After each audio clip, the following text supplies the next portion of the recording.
What is up, everybody, and welcome back to another video after my minor slight hiatus. Today what we're working on, and you guys haven't heard anything about this, the engine that recently got swapped into the truck decided that it didn't like oil pressure. As you guys know. And come to find out, after digging into it and pulling the rest of the caps and everything, it spun or ate a main bearing, which messed up the crank a little bit. Not a lot, it would probably be fine, but it did. So I decided to ditch that engine, and we are rebuilding the one that came out of the truck. It's completely torn down. I'll spin you guys around so you can see it. Maybe. There we go. Ta-da. It's completely torn down. And actually, we're on the reassembly stage. The new cam has already been installed. That happened last night. And the reason that's the only thing I got done last night is because where's a good one? Here's a good one. Alright, so these right here in my hand are the cam bearings that were in the motor. And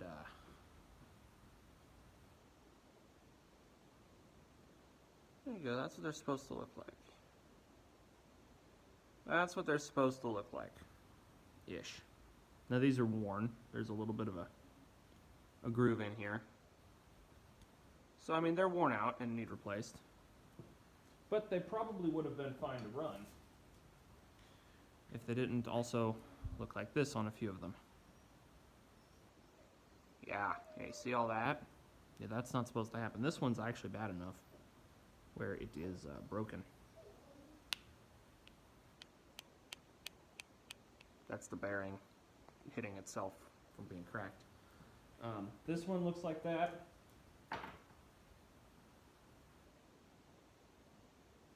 This one looks like that. This one's fine. This one's starting to look like that. And this one's got a chunk missing out of it. I think what happened is, posing into the already known issue of it being ran very low, if not out of oil previously, causing it to eat the cam, it overheated the cam bearings due to a lack of oiling, and they got brittle and fell apart. Pretty sure that's what happened with that. So, luckily, one of the guys I work with has a cam bearing installation tool, so I didn't have to buy that. Bought new cam bearings, knocked them in, knocked the old ones out, knocked the new bearings in, got them in straight, apparently, because the cam spins still. So that's a plus.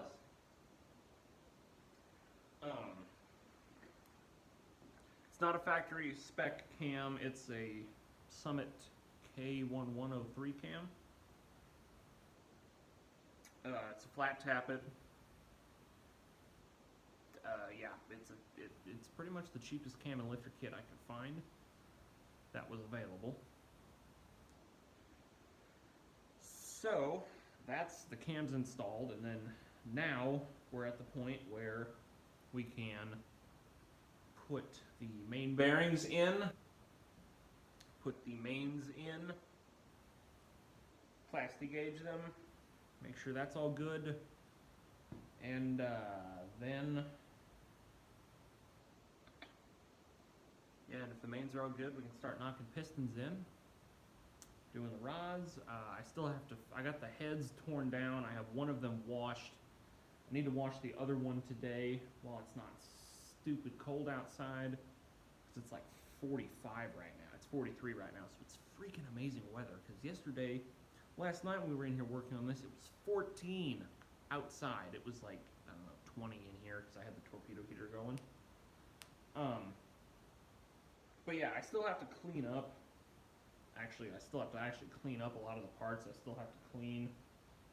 I got 2 of the piston rod assemblies cleaned. I need to clean the rest of them, but it's getting all new everything that's important. I mean, there's a ridge on the bore a little bit, but not enough it's going to really matter for anything, because we're not stroking it, so we're not going to hit that ridge. So that's going to be fine. That ridge will never affect anything. Basically, I'm replacing everything that's important as cheap as I can. I'm really only about $700 in this motor, realistic right now. Probably less than that. Well, okay, all the parts I ordered from ATEC, which is the Summit Racing wholesale side that I can order through from the work account. Anyway, everything that I ordered from Summit Racing was $460 total, and that includes the water pump that I ordered from O'Reilly's, which was another $30. So I ordered $430 of parts basically, and then I probably got another $100 in tools that I bought, because like I didn't own a valve spring compressor, I didn't own the valve lapping suction cup thingies, I didn't own these, so I had to buy these. Thread sealant, the paint was cheap, it's like $10 a can. It's just O'Reilly's rattle can Chevy orange paint. That is what color the block is supposed to be, so that's what color I painted it. Sandblast the oil pan, the timing cover, the hardware at work, so it's getting a new water pump. Yeah, I'm going to put a new water pump on it, obviously new oil filter, all new bearings. Now it really is all new bearings, because the cam bearings I was going to leave because they're not easy, but evidently they're not actually hard to do. I'm not doing freeze plugs because they're fine. I'm not going to mess with them.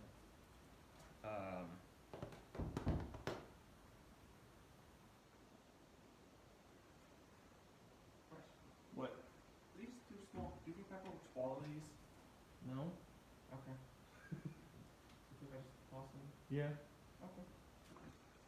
When I said, I thought, no, it's kind of small. Nah. Yeah, no, you'll be fine. Anyway, yeah. Oil pan's cleaned up, sandblasted, etc. I still need to paint and clean I still need to clean, prep, and paint the oil pan, but we'll get to that later. Yeah, new timing set, because it still had the factory nylon timing gear on it, which 200,000 miles, it's impressive that the teeth were still on it. I've been talking for almost 8 minutes now, so I guess let's get this rolling. I'm gonna clean up the workbench a little bit. And that way I can clean the crank up. Yeah. Yeah, I'm gonna clean the workbench up so that I can get the crank wiped down, cleaned up. And I need to get the old timing gear off the crank, but I'll get to that later.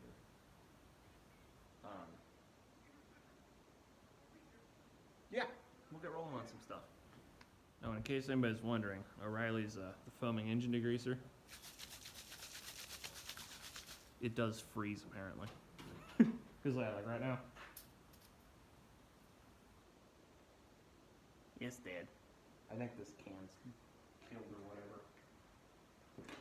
Well, okay, I can push in on it. So that might have been a bad can from the beginning, but anyway. Yeah.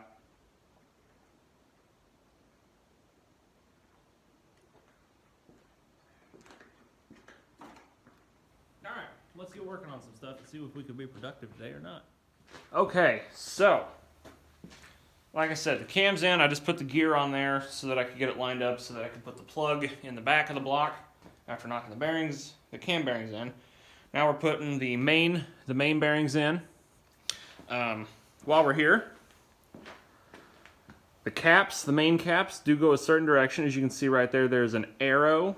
That arrow will point forwards to the front of the block where the timing chain is the front.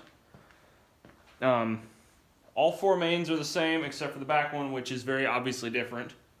That's your back main, or your rear main. These are the rest of them. Actually, these are the 3 in the middle. And then this is your front main.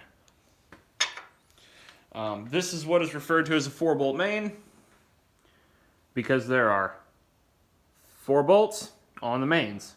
A 2-bolt main, all of the caps will look like this on a 2-bolt main. So that's that. If you notice there's a tang on the bearings. There's a tang on every single bearing in this motor except for the cam bearings. Every single 2-piece bearing, I shall say, there's a tang. The bearing with the hole in the groove goes in the block. Smooth one goes on the cap. The tang goes to the tang. Same with the mains and the rods. But with the mains, with the arrow, you can't put this in the wrong direction. And I'm not 100% sure on why it matters which direction they go. All I know is that it does, so I put them that way. Because they look the same each direction. I know rods, they're machined different, so they don't actually fit if they're put in upside down. So it's pretty simple to put these in if you never have. Wipe your bearing out. You want to try not to drop them, although they would, as long as you wipe them off and make sure that they're okay, they should be fine. How I always put these in is I will always line the tang up here. I'm trying to do this with the camera in the way, but anyway. I'll get the tang lined up in place, get it flat and level, and then put your finger on the tang side and then just push the other end in. Right now, we are dry fitting everything so that we can plasti gauge all of the bearings. The other thing is that you want to wipe the surface off before you put the bearing in it, and you also don't want to knock that off. Same thing with the block. Put your tang in and push down. Make sure you don't pinch your finger, obviously, but they're kind of a snap fit, press fit type deal. Make sure your bearing's the right direction, and then they probably won't just drop into place because it's a tight tolerance machined here. But, so when you go to actually put these in, you might have to knock them carefully, lightly, with a dead blow hammer, not a steel hammer, to get them to go down, or just torque it and make sure that it sucks down when you torque the bolts. That's the other avenue. I'll usually try to hit it down that way it doesn't put anything in a weird bind. I'll try to get them hit down and flat before I torque them, because otherwise it could put it in a bind. In my mind it could. I don't know if it will, but in my mind it could.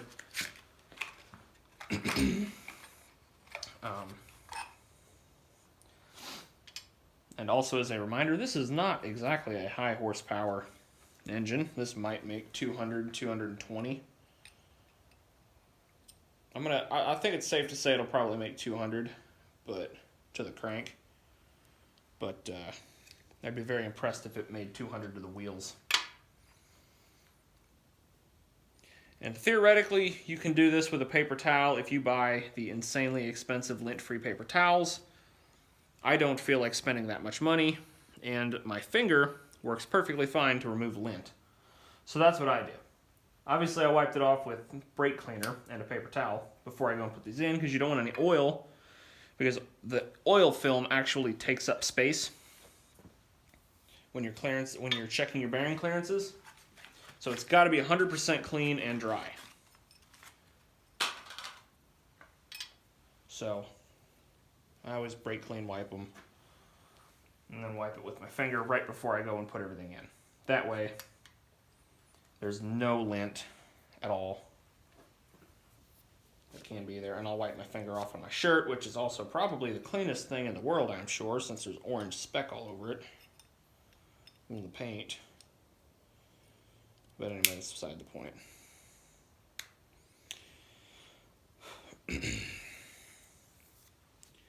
Engines, I've learned just kind of from personal experience, tend to be a little bit more forgiving than people make them out to be for dirt and stuff.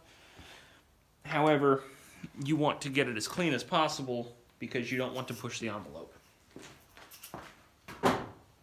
So, now that the bearings are in, and the only reason I set the caps like that is so that I can keep them in the order that they came off. Again, I'm not 100% sure if the order matters but it can't hurt to keep them in the same order. They were put on like that from GM, so I'm gonna say they're in the right order. Because this didn't do anything crazy like eat a main. This motor didn't. So, now we can go and wipe our crankshaft off. I already cleaned it, but we'll give it a quick wipe anyway.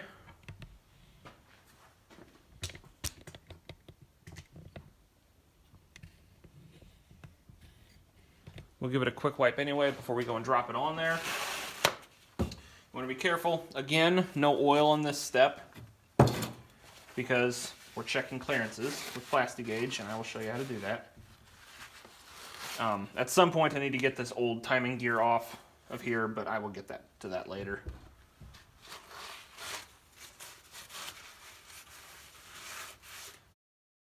And as you can see, all I'm really doing here is just wiping off the main journals and some of the rod journals kind of randomly.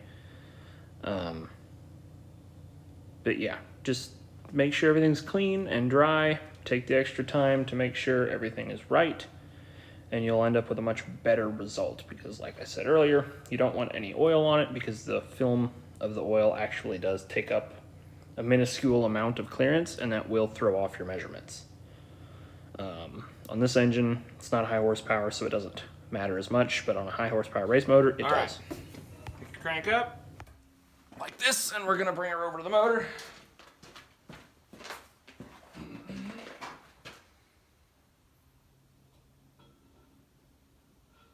Obviously, you want to be careful because it is not exactly a light thing. Spin you all back around over here to the motor. Okay. Now,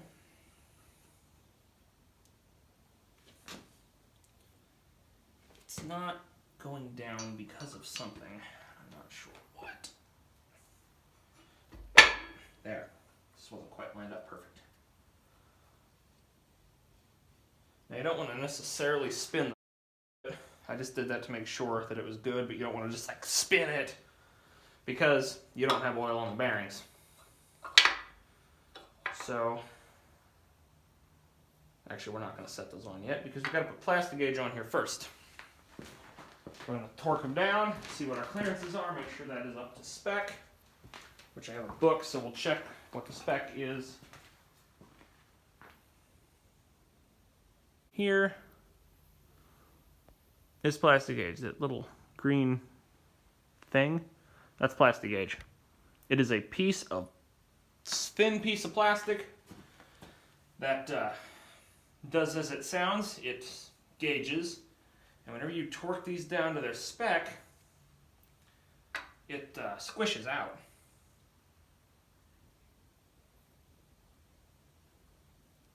It'll squish out to be a certain thickness,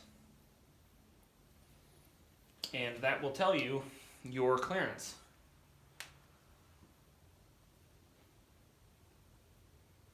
That doesn't look incredibly happy, but it'll be okay.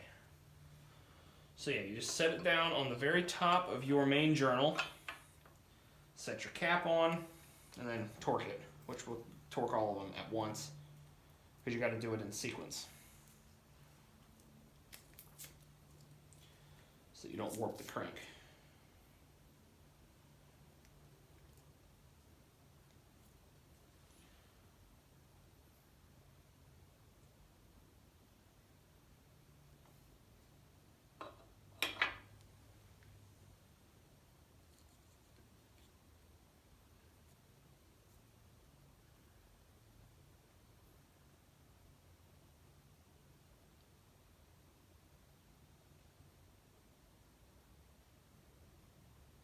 You want to get it on the journal as parallel as possible, straight as possible. And also another thing that should be mentioned, the packaging that the Plastigauge comes in is your measurements. So as you can see, there's lines of different thicknesses with 001, etc. That's your measurement. So you want to make sure that you save at least some of the paper to read your measurement off of. I need to get more of this. I'm not going to have enough. but we should have enough for doing this. So I'm going to rip this off here. And that plastic's just kind of inside here. It'll focus. You see when I open it up? There you can see the green in there. It's just inside. So.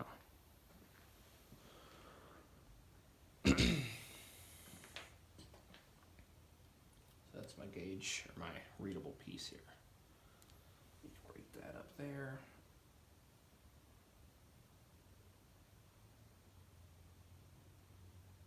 Something there. This one here might be kind of challenging. Oh, never mind. That was pretty easy.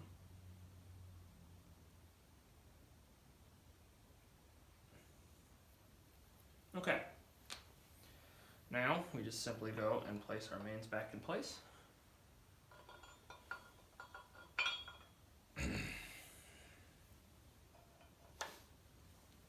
Okay. Now we got our main bolts. Main bolts. Here we go.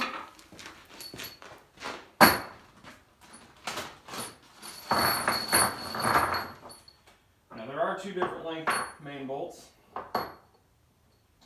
and I did not specifically note which ones go where. However, just knowledge that I've accumulated is that the short bolts go on the caps, on the short part of the caps. But your main bolts, make sure that they're clean. I've already cleaned them in the parts washer at work. Okay, so now we've switched to my other phone because my iPhone 7 that I use as a camera decided that it was full of storage, or full on storage, so that quit working. Luckily I heard it ding right away, so I didn't continue working with it not recording. Anyway, there's one main cap bolt that came out of this motor that doesn't have a washer built into it. So I'm guessing that's the oil pump bolt that I threw in the same bag. I don't remember seeing that one or noticing that it was different when it came out. But yeah, it's for the oil pump because I have enough for the caps, so it's not for the caps. So anyway, yes, in theory you want to. Oh, also you don't want to turn the crank at all while you have the plastic gauge in there because it'll move and you won't get an accurate reading. Get them started by hand. Don't run these down with an impact. Slower is better here. Nothing about engine building is fast. Unless you're bad at it, then imminent destruction is fast. But we're not going for that. And your longer ones go in the centers on a 4-bolt main. On a 2-bolt main, you won't have the shorter outers. You only have the long inners. Just drop them in, and then we'll go through and hand start them all. Go through and hand start them all, and then we'll go through and torque them. I have a book with the torque specs that I'll look up real quick so that we have the torque specs. And also after you torque it, you want to see if you can turn it just a little bit. You don't want to spin the heck out of it. And also when you put the caps on, make sure you wipe the bearing surface also right before you go and drop them on, so that you also get accurate clearance and there isn't any material in there to scratch the crap out of the crank and everything like that. Well, it probably won't. Well, it will scratch the crank, but it'll scratch the bearing a whole lot more than the crank. And I am going to put this bolt in the rear main. The one I just put in doesn't do anything structurally for the engine. That's just the oil pump bolt, but I'm just putting it there so that it doesn't get lost in the shuffle of everything else. Those should be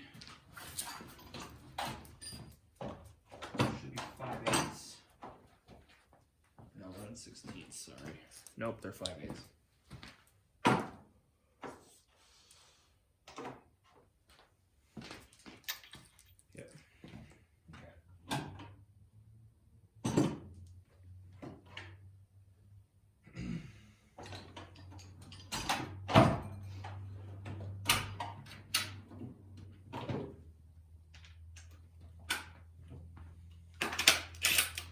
I'm going to do is put the impact on 1 so that it makes virtually no torque. As you can see, I'm holding it still.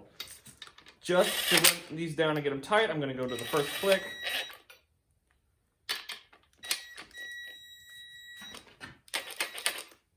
Just to get these tight here.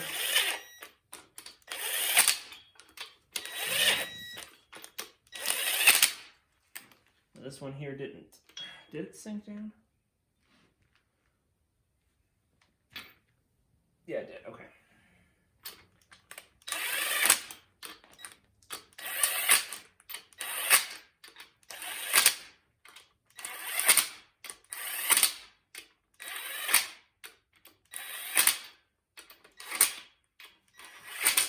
Now, we didn't torque any of these down enough to warp the crank. Squeeze the plastic gauge at all. Nothing.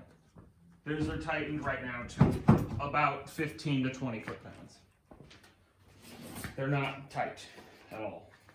I simply did that to get them down to the sealing surface so that I'm not over here just ratcheting away with the breaker bar, or the torque wrench, I'm sorry. Highest quality Harbor Freight, actually it's the lowest quality Harbor Freight torque wrench we could find, because snap-on is expensive. And let me get my book here and find the spec. Don't remember what it is, but let me find it here. 4-bolt, nope. 4-bolt main caps. Inners 70, outers are 65. To 1976. 1977 and on is a different torque spec. The inners are 80 and the outers are 70. So that matters. You need to know what year your engine is.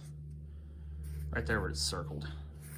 But this is the truck's a 76 and it is the VIN matched original engine, so it's 76.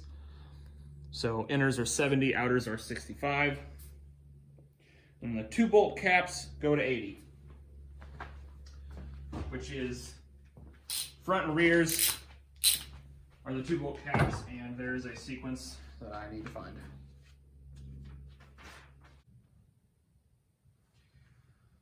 Well, it doesn't specifically state. So, we're going to go with what I think it is and start in the center. And we're going to creep up on the torque spec. So we're going to start at 40.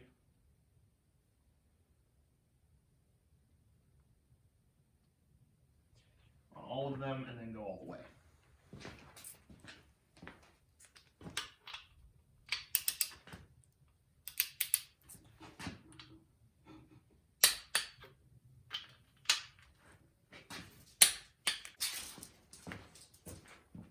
It says to go a quarter of a turn at a time, so that's what we're going to do to loosen them. That's tightening them. I'll figure out loosen and tighten eventually.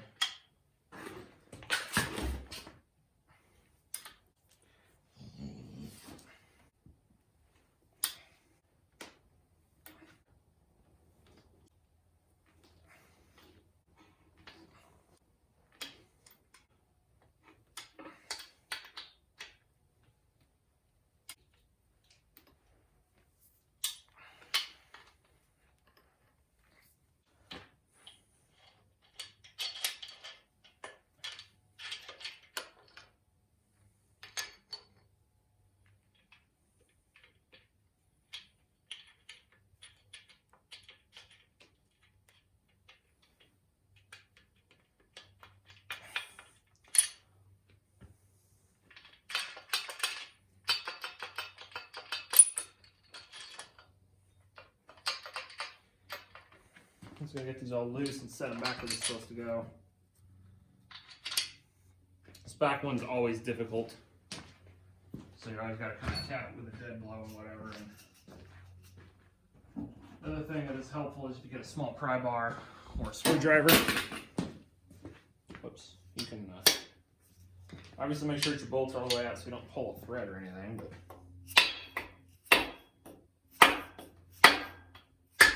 you can actually, here, now I remember, you can tap on the oil pump bolt there, gets you a lot of leverage there. But, I mean, you don't want to whack it, but, you know, you saw how hard I hit it harder than it needed to be.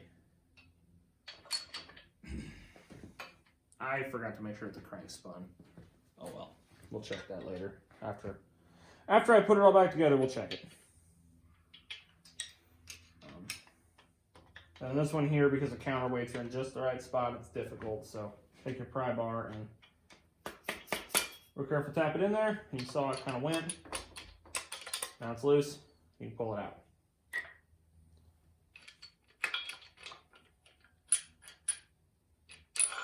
There you go. Okay. Now sometimes it'll stick on the bearing, sometimes it'll stick on the crank. Whichever one it's stuck on is the one that you have to check the number on. So we'll start up here on the front and check it, and you just check the width of it.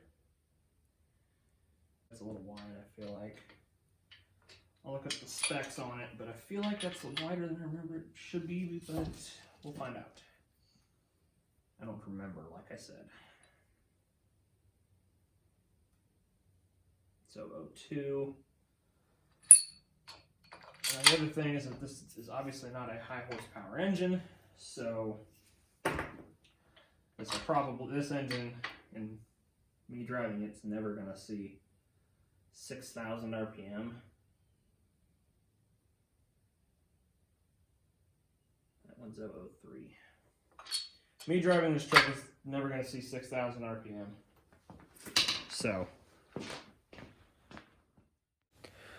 And that's going to do it for this part of the video. Thank you guys for watching, and hope you consider coming back and watching more, because we have plenty more fun stuff coming up in relation to this engine.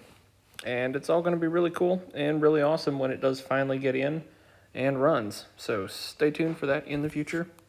Thank you for watching again. Hope you consider subscribing, and have a great day.